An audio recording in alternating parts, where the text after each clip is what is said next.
पाकिस्तान में बलोचों के ऊपर आज जो जातियां हो रही हैं, बलूचिस्तान में आज जो हालात हैं, उसका दोषी भारत भी है। आज जब हम तिब्बत समस्या और पाक अधिकृत जम्मू कश्मीर यानी पीओजे का जिम्मेदार भारत के पहले प्रधानमंत्री को मानते हैं, उनकी कमज़ोर रणनीतिक समझ, कमज़ोर राजनीतिक इच्छा शक्ति को मानते हैं, तो यही बात बलूचिस्तान को लेकर भी लागू होती है।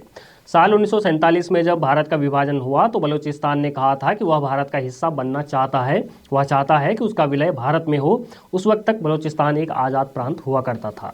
फिर एक दिन ऑल इंडिया रेडियो पर भारत के तत्कालीन सचिव और नेहरू के करीबी वीपी मेनन की एक आवाज़ सुनाई देती है। वह कहते हैं, कलात यानी बलूचिस्तान के शासक भारत पर कलात की विलय को लेकर दबाव डाल रहे हैं, लेकिन भारत का इससे कोई लेना देना नहीं है। ऑल इंडिया रेडियो पर यह प्रसारण जम्मू कश्मीर का भारत में विलय होने के ठीक 5 महीने बाद यानी 27 मार्च 1948 को हुआ। दरअसल कलात के शासक मीर अहमद यार खान, जिन्हें खान ऑफ कलात भी कहा जाता है, उन्होंने भारत में विलय की मांग को भारत के सामने रखा। हालांकि ये मांग जवाहरलाल नेहरू ने ठुकरा दी। इसका परिणाम ये हुआ कि 27 मार्च को ही पाकिस्तान ने अपनी सेना भेजी और बलूचिस्तान को अपने कब्जे में ले लिया। वहीं खान ऑफ कलात को कराची ले जाया गया और जबरन उनसे इंस्ट्रूमेंट ऑफ एक्सेशन यानी विलय पत्र पर दस्तखत करवा दिया गया। नेहरू की ये गलती और 1948 के उस काले दिन से लेकर आज तक बलूचिस्तान और बलोच पाकिस्तान के अत्याचारों को सहने पर मजबूर है और बलोच विद्रोह आज भी सक्रिय है। अब आपको बताते हैं कि अगर नेहरू वो गलती ना करते तो आज न केवल बलूचिस्तान बल्कि भारत रणनीतिक रूप से कहाँ होता या फिर भारत की आज स्थिति क्या होती। आप स्क्रीन पर एक मैप देख रहे हैं। इस मैप से अगर आज भी बलूचिस्तान काट दिया जाए तो आधा पाकिस्तान वैसे ही खत्म हो जाएगा। आप सोचिए, अगर भारत इस हिस्से को अपना लेता या इसकी आज़ादी की कवायद करता तो आज भारत पश्चिम और मध्य एशिया में रणनीतिक तौर पर और भी बेहतर स्थिति में होता। आइए इसे मैप के जरिए समझने की कोशिश करते हैं।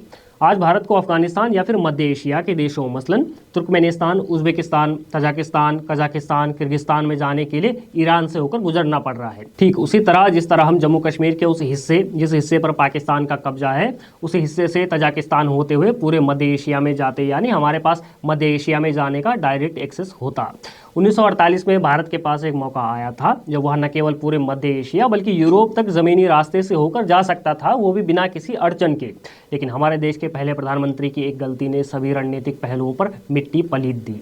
आज जिसे हम हिमालयन ब्लंडर या फिर बलूचिस्तान ब्लंडर कहते हैं, इसका परिणाम ये हुआ कि चीन भी तब तक समझ चुका था कि 2 बड़े मौके भारत के पास आए, लेकिन भारत ने दोनों बार अपनी झोली बंद कर दी। इसका नतीजा ये हुआ कि चीन ने अपनी विस्तारवादी रणनीति के तहत तिब्बत और अक्साई चीन पर कब्जा कर लिया और अंत में यही तिब्बत और अक्साई चीन साल 1962 के भारत चीन युद्ध का कारण बने। चीन को ये विश्वास था कि भारत उस प्रबलता के साथ रिएक्ट करेगा ही नहीं। नेहरू ने भले ही रणनीतिक तौर पर महत्वपूर्ण उस क्षेत्र को बंजर कहकर दुत्कार दिया, लेकिन चीन को इस बात का एहसास था कि जमीन भले ही बंजर हो लेकिन सुरक्षा के लिहाज से वह बेहद महत्वपूर्ण थी। चीन की सीपैक योजना के लिए पीओजे और बलूचिस्तान दोनों ही बेहद जरूरी हैं, जिससे वह भारत को तो घेर ही रहा है लेकिन साथ ही अपने लिए एक अल्टरनेट ट्रेड रूट भी बना रहा है।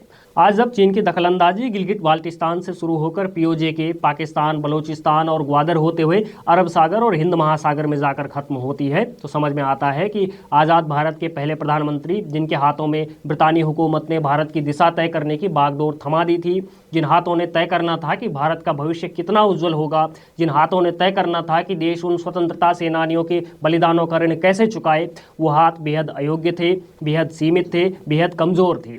माँ भारती के उन वीर सपूतों का ऋण चुकाने के बजाय वो ऋण चुकाने लगे अंग्रेजी हुकूमत का, वो ऋण चुकाने लगे एक समुदाय का, और उनकी दृष्टि राष्ट्र की सुरक्षा के प्रति और सीमाओं के संदर्भ में भले ही अल्प रही हो, लेकिन हाँ, इस बात को कहने में कम से कम हमें कोई परहेज नहीं कि गांधी नेहरू खानदान के प्रति उनकी दूरदृष्टि रही।